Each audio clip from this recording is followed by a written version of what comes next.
नमस्कार साथियों, GK selection point YouTube channel में आपका हार्दिक स्वागत है। साथियों, आज मैं आपके बीच लेकर आया हूं एजुकेशन मैनेजमेंट शैक्षिक प्रबंधन की यूनिट 1। यूनिट 1 के अंतर्गत 5 अध्यायों को शामिल किया गया है। इन 5 अध्यायों को हम पूरी तरह से इस वीडियो के माध्यम से समझने वाले हैं, मात्र 35 प्रश्नों के माध्यम से। मात्र 35 प्रश्नों के माध्यम से ये जो यूनिट फर्स्ट है ये आपकी पूरी तरह से क्लियर हो जाएगी। अगर आपको इसके अलावा यूनिट 3 जो शिक्षा के अधिकार से संबंधित है, आरटीई एक्ट 2009 से संबंधित है, वो भी अगर आपको पूरी तरह से देखनी है तो मेरे चैनल के प्लेलिस्ट पर जाकर आप पूरी तरह से यूनिट 3 अध्याय देख सकते हैं। अब देखिए, यूनिट 1 जो है वो है शैक्षिक प्रबंधन एवं प्रशासन। इस पूरी यूनिट को हम कवर करेंगे। काफी विद्यार्थियों के ये मन में शिकायत थी कि सर जो पहली यूनिट है ये बिल्कुल बोर करने वाली यूनिट है और बिल्कुल भी समझ में नहीं आ रही है, बाकी यूनिटें तो हमारे क्लियर हो रही हैं, तो आप कुछ ऐसा टॉनिक लेकर आइए कि कम से कम समय में ये पहली जो यूनिट है वो पूरी हो सके। तो अपने विद्यार्थियों के लिए ही मैं उनकी मांग के आधार पर ही ये वीडियो आपके बीच प्रदर्शित कर रहा हूं। अगर मेरा प्रयास अच्छा लगे तो लाइक जरूर करना, अधिक से अधिक साथियों में वीडियो को शेयर करना, और चैनल पर नए हैं तो चैनल को आज ही सब्सक्राइब करें, बेल आइकन को जरूर दबाएं ताकि मेरे द्वारा प्रदर्शित आगामी वीडियोस के नोटिफिकेशन सबसे पहले आप तक पहुंच सकें। जीके सिलेक्शन पॉइंट के नाम से आप मेरा चैनल सर्च कर सकते हैं या फिर आप सर्च कर सकते हैं रमेश मुंड। यदि आपको टेलीग्राम चैनल से जुड़ना है तो हर वीडियो में अपने टेलीग्राम पर डालता हूं, और टेलीग्राम जो चैनल का नाम है वो है जीके सिलेक्शन पॉइंट, तो आप टेलीग्राम से भी जुड़ सकते हैं। अब देखिए, पहली जो यूनिट है इसमें 5 अध्याय शामिल किए गए हैं। पहला है शैक्षिक प्रबंधन एवं प्रशासन, दूसरा है शिक्षा में समग्र गुणवत्ता प्रबंधन, तीसरा है शैक्षिक पर्यवेक्षण एवं निरीक्षण, चौथा है संस्थागत नियोजन, और 5वां है शैक्षणिक प्रबंधन में नेतृत्व शैली। इन 5 अध्यायों से मिलकर बनी है यूनिट फर्स्ट, जिसका नाम है शैक्षिक प्रबंधन एवं प्रशासन, एजुकेशन मैनेजमेंट एंड एडमिनिस्ट्रेशन। तो वेरी इंपॉर्टेंट वीडियो है आपके एग्जामिनेशन पॉइंट ऑफ व्यू से। तो शुरू करते हैं आज की वीडियो। पहला प्रश्न है, शैक्षिक प्रबंधन में पोस्ट कॉर्ब सिद्धांत किसने दिया? तो वेरी इंपॉर्टेंट है ये पोस्ट कॉर्ब सिद्धांत। ये दिया गया था लूथर गुलिक व उर्विक के द्वारा। यदि आप पब्लिक एडमिनिस्ट्रेशन के विद्यार्थी रहे हैं, आपने पीजी किया है पब्लिक एडमिनिस्ट्रेशन से, तो आपके बहुत ही आसानी से जो है ये यूनिट समझ में आएगी। बाकी इतनी कोई टफ यूनिट नहीं है। आप अच्छी तरह से कंसंट्रेट होकर एक बार इस वीडियो को देख लेंगे तो आपके यूनिट 1 पूरी तरह से क्लियर हो जाएगी। पोस्ट कॉर्ब की देखिए फुल फॉर्म पूछी जाती है परीक्षा में, किसी भी अक्षर का फुल फॉर्म आपसे पूछा जा सकता है। तो पोस्ट कॉर्ब में पी का मतलब होता है प्लानिंग, प्लानिंग का मतलब आप सभी जानते हैं योजना बनाना। ओ का मतलब है ऑर्गेनाइजेशन, ऑर्गेनाइजिंग का मतलब संगठन। एस का मतलब होता है स्टाफिंग, स्टाफिंग का मतलब होता है कार्मिकों की व्यवस्था करना। डी का मतलब होता है डायरेक्शन, डायरेक्शन का मतलब दिशा निर्देशन। सीओ का मतलब होता है कोऑर्डिनेशन, कोऑर्डिनेशन का मतलब समन्वय होता है। आर का मतलब होता है रिपोर्टिंग, मतलब रिपोर्टिंग का मतलब है रिपोर्ट करना। और बी का मतलब होता है बजटिंग, बजट तैयार करना। तो ये होता है पूरा पोस्ट कॉर्ब। लूथर गुलिक व उर्विक के द्वारा दिया गया है सिद्धांत। और लूथर गुलिक व उर्विक ने प्रबंधन के कार्यों को कितने भागों में बांटा है? देखिए साथियों, आप केवल इसको एक प्रश्न न माने, इस प्रश्न के माध्यम से मैं काफी प्रश्न आपको व्याख्या के माध्यम से बता रहा हूं। हर व्याख्या का हर बिंदु इंपॉर्टेंट है। प्रबंध के कार्यों को लूथर गुलिक व उर्विक ने कितने भागों में बांटा है?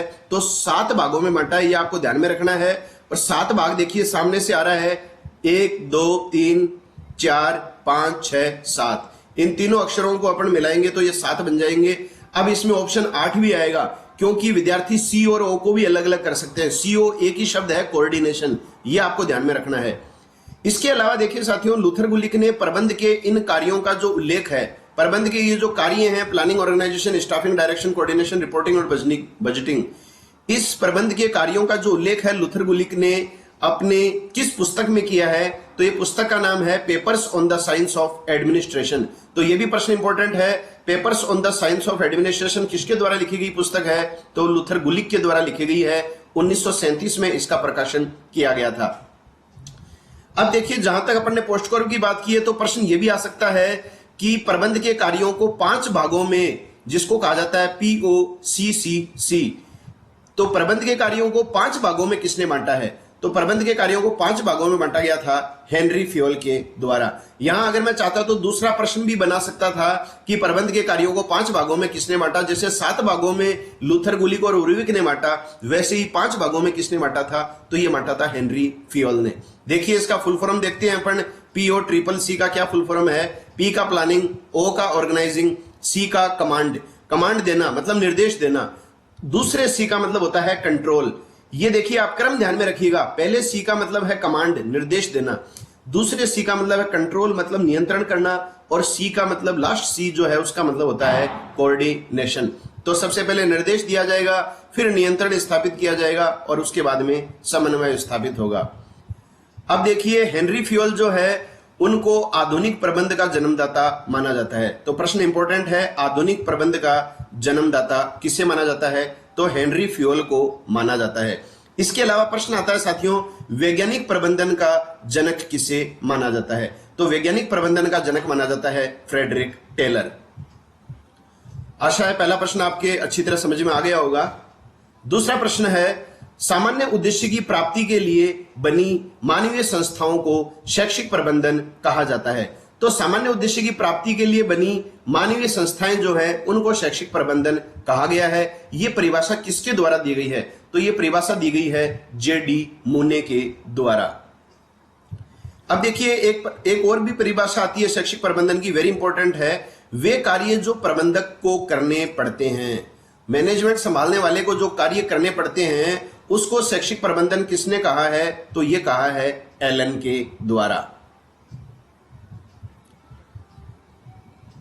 अगला प्रश्न है, शैक्षिक प्रबंधन की विशेषताएं। देखिए साथियों, शैक्षिक प्रबंधन, एजुकेशन मैनेजमेंट की विशेषताएं, तो आपको ये विशेषताएं ध्यान में रखनी है क्योंकि प्रश्न आ जाएगा शैक्षिक प्रबंधन की कौन सी विशेषताएं हैं या नहीं है।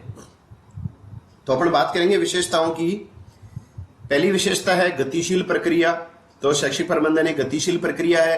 गतिशील होने के अलावा ये सतत प्रक्रिया है, कंटिन्यूअस प्रोसेस है, ये एक संगठित प्रक्रिया है।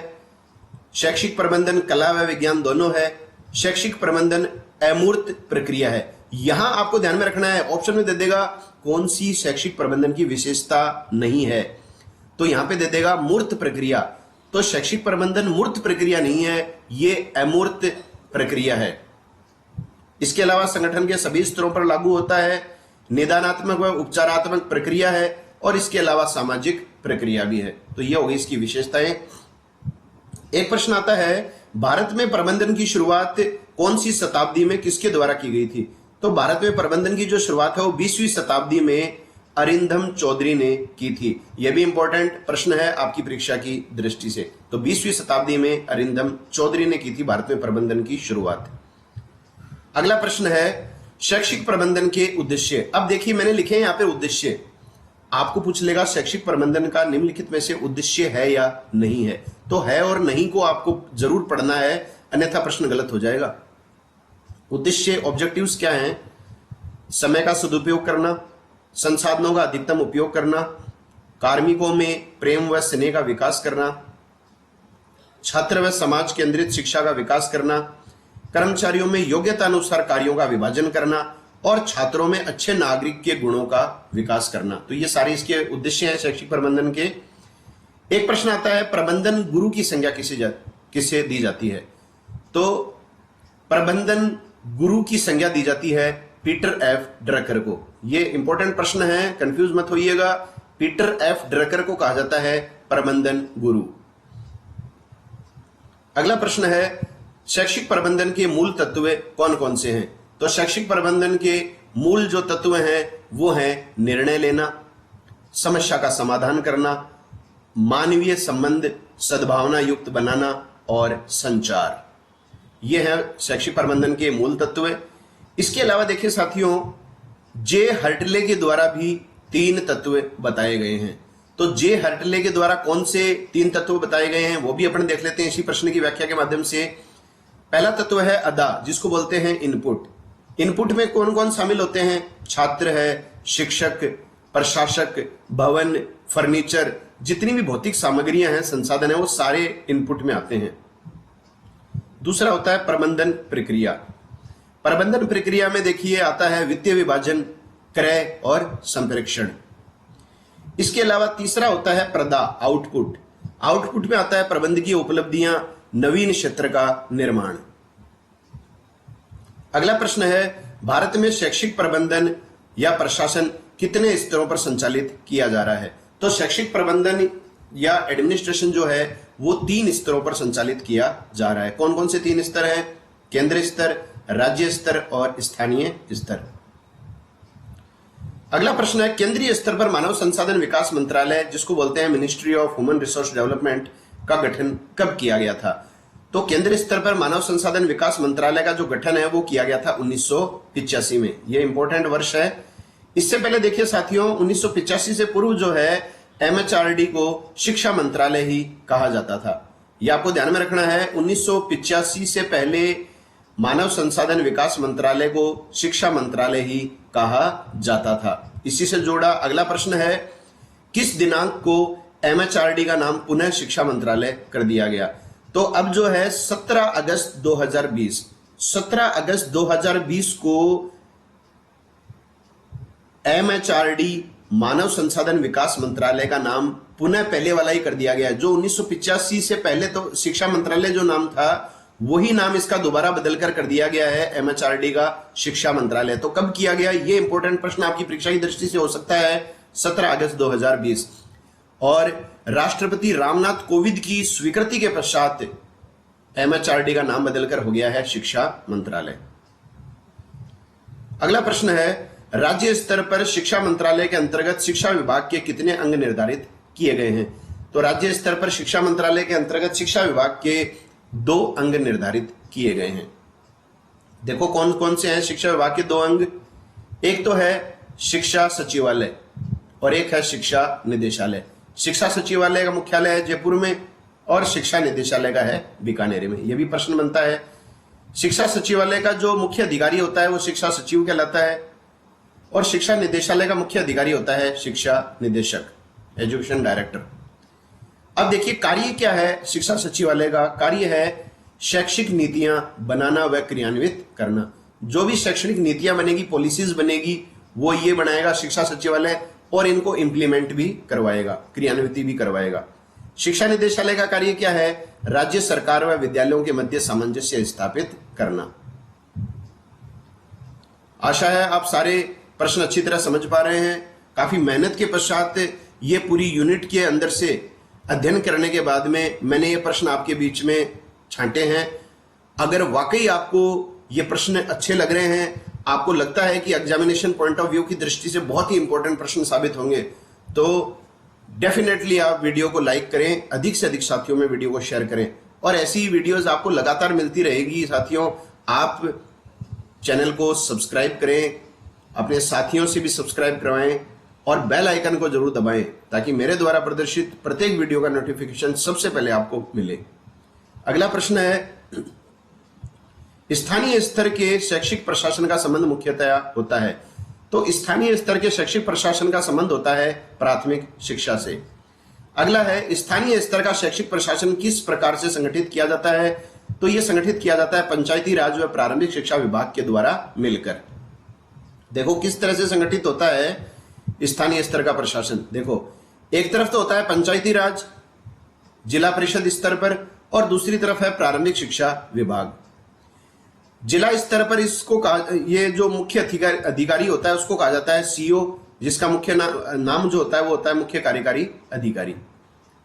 इसके नीचे जो है पंचायत समिति स्तर पर इस अधिकारी को कहा जाता है विकास अधिकारी, बीडीओ, ब्लॉक डिविजनल ऑफिसर। और इसके नीचे ग्राम पंचायत स्तर पर होता है पीडीओ, पंचायत विकास अधिकारी।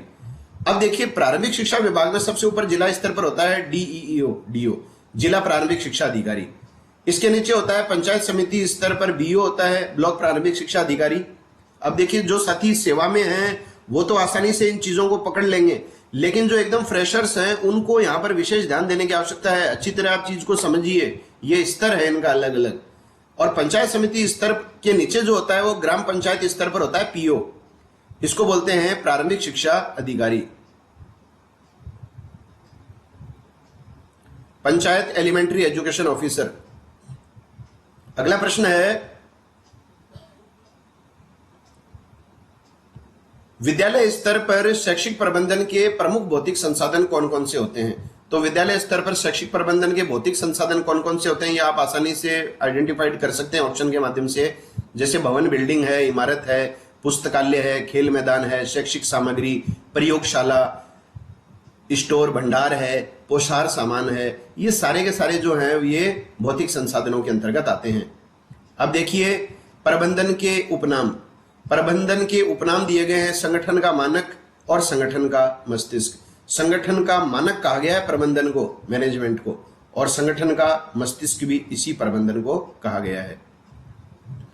अगला प्रश्न है, विद्यालय स्तर पर शैक्षिक प्रबंधन के प्रमुख मानवीय संसाधन कौन कौन से हैं?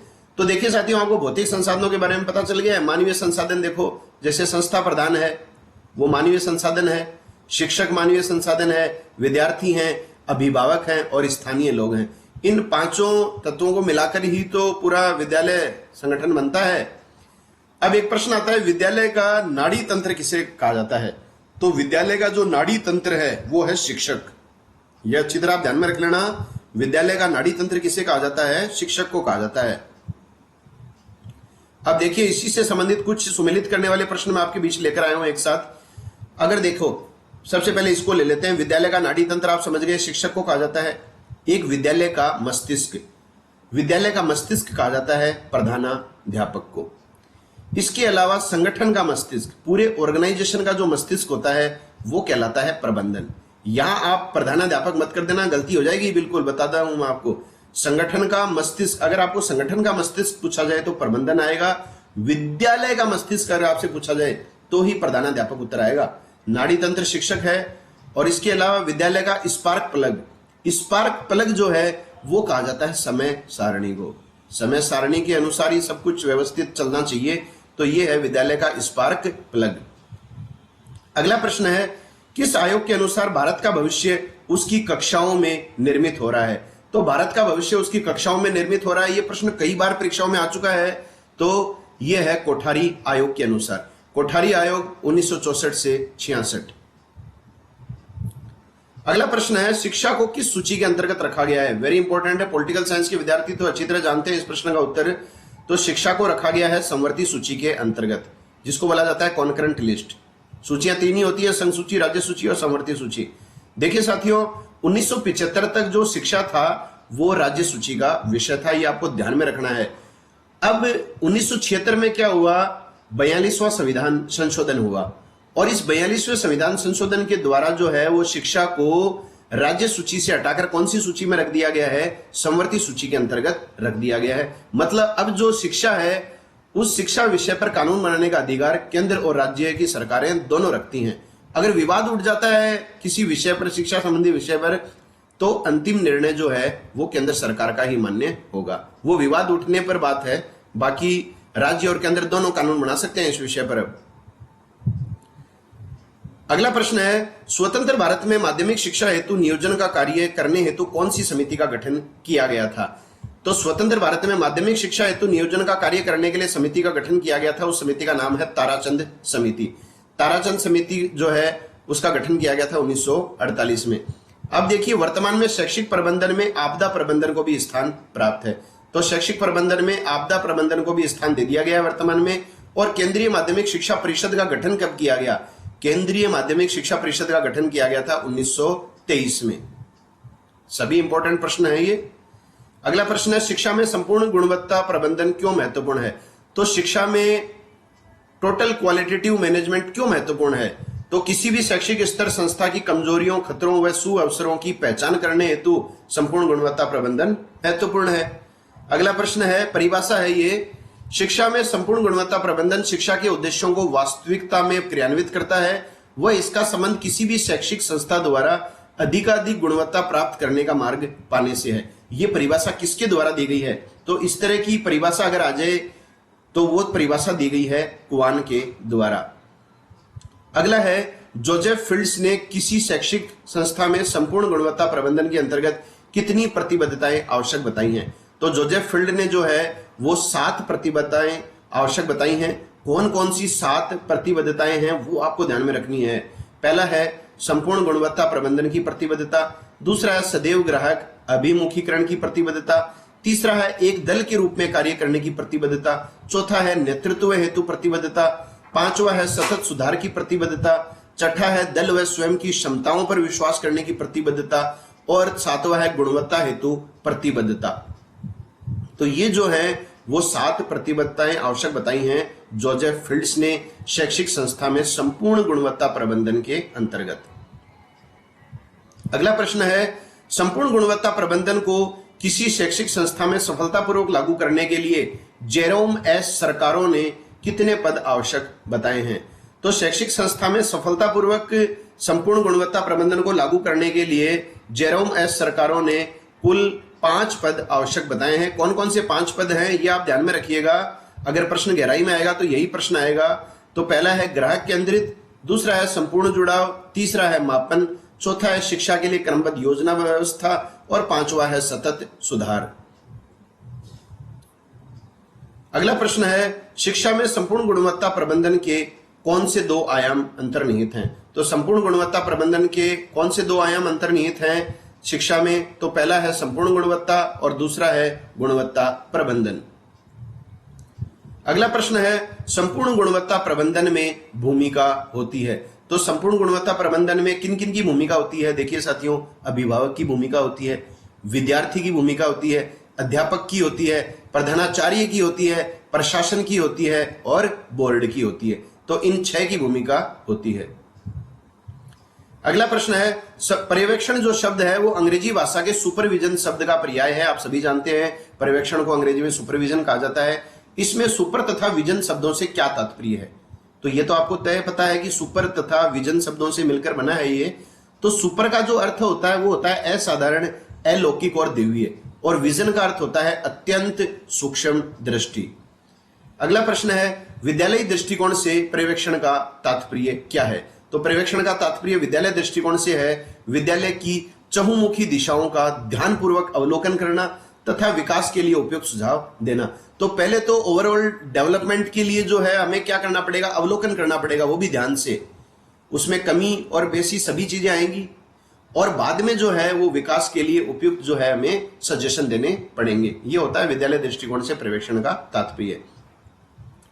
अगला प्रश्न है पर्यवेक्षण समस्त शैक्षिक प्रयासों में सर्वश्रेष्ठ तथा गत्यात्मक है। ये जो परिभाषा है सर्वश्रेष्ठ और गत्यात्मक की, वो परिभाषा दी गई है फ्रेड सी अय्यर के द्वारा। वीडियो अच्छी लग रही है तो लाइक जरूर करना, अधिक से अधिक साथियों में शेयर करना, चैनल को आज ही सब्सक्राइब कर लें, GK selection point YouTube channel. अगला प्रश्न है पर्यवेक्षण शिक्षण की उन्नति हेतु एक सुनियोजित कार्यक्रम है। तो शिक्षण की उन्नति हेतु पर्यवेक्षण एक सुनियोजित कार्यक्रम है। यह परिभाषा भी इंपॉर्टेंट है, यह दी गई है एडम्स तथा डिके के द्वारा।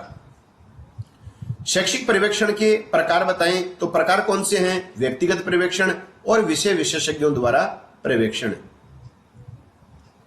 अगला प्रश्न है वरिष्ठ अध्यापक अथवा प्रधानाध्यापक द्वारा किए गए मूल्यांकन को निरीक्षण कहा जाता है। यह परिभाषा किसके द्वारा दी गई है? तो वरिष्ठ अध्यापक अथवा प्रधानाध्यापक के द्वारा किए गए मूल्यांकन को निरीक्षण कहा गया है। यह परिभाषा दी है डॉक्टर आर मुखर्जी के द्वारा। अगला प्रश्न है संस्थागत नियोजन शिक्षा सुधार की यात्रा में एक मील का पत्थर है। तो इंस्टीट्यूशनल प्लानिंग को जो है वो शिक्षा सुधार की यात्रा में एक मील का पत्थर बताया है परिभाषा के माध्यम से। किसने बताया है? E.W. फ्रैंकलिन ने। अगला प्रश्न है सर्वप्रथम संस्थागत नियोजन की सिफारिश किसके द्वारा की गई थी? तो यह भी इंपॉर्टेंट प्रश्न है। संस्थागत नियोजन की सबसे पहले सिफारिश की गई थी मुदालियर आयोग के द्वारा 1952-53। अगला है नेतृत्व का शाब्दिक अर्थ क्या है? नेतृत्व का शाब्दिक अर्थ है आगे आगे चलना। अगला प्रश्न है नेतृत्व एक ऐसी क्रिया है जो शक्तियों को इस प्रकार प्रभावित करे कि वे अपनी इच्छा से सामूहिक उद्देश्यों के लिए प्रयास करें। तो ये जो परिभाषा है ये दी गई है जॉर्ज आर टेरी के द्वारा। मतलब ये कह रहे हैं कि नेतृत्व जो है, लीडरशिप जो है, वो एक ऐसी क्रिया है जो शक्तियों को इस प्रकार प्रभावित करे कि वे अपनी इच्छा से कलेक्टिव ऑब्जेक्टिव, सामूहिक उद्देश्यों के लिए प्रयास करें, तो ये जॉर्ज आर टेरी के द्वारा दी गई परिभाषा है। वह कौन सा सिद्धांत है जो नेता के जन्मजात होने की मान्यता को नकारता है? तो वो है गुण सिद्धांत। और लास्ट प्रश्न है, मेरी पार्कर फोलेट के ने नेतृत्व के कितने प्रकार बताए हैं? तो मेरी पार्कर फोलेट ने जो है वो लीडरशिप के 3 प्रकार बताए हैं। एक तो है कार्य से उपजा हुआ नेता, एक पद से और एक व्यक्तित्व से। तो ये है साथियों एजुकेशन मैनेजमेंट की यूनिट 1 जिसका नाम है शैक्षिक प्रबंधन तथा प्रशासन। और मात्र 35 प्रश्नों की व्याख्या सहित मैंने आपके बीच ये सारी की सारी यूनिट प्रदर्शित कर दी है। अगर आपने ये वीडियो देख लिया है एक बार अच्छी तरह से कंसंट्रेशन के साथ, तो आप में ऐसा जबरदस्त कॉन्फिडेंस विकसित होगा कि मुझे नहीं लगता कि आपका प्रश्न गलत हो जाएगा। इसी से जुड़े हुए जो प्रश्न हैं आपको वो यूनिट 1 के संदर्भ में देखने को परीक्षा में मिलेंगे। तो साथियों, अगर वीडियो अच्छा लगा है तो इसको लाइक करना, अधिक से अधिक साथियों में वीडियो को शेयर करना, और चैनल पर नए हैं तो चैनल को सब्सक्राइब कर लेना, बेल आइकन दबा दो ताकि मेरे द्वारा प्रदर्शित आगामी वीडियोस के नोटिफिकेशन सबसे पहले आप तक पहुंच सकें। तो मिलते हैं नई वीडियो के साथ, तब तक के लिए जय हिंद, जय भारत, वंदे मातरम।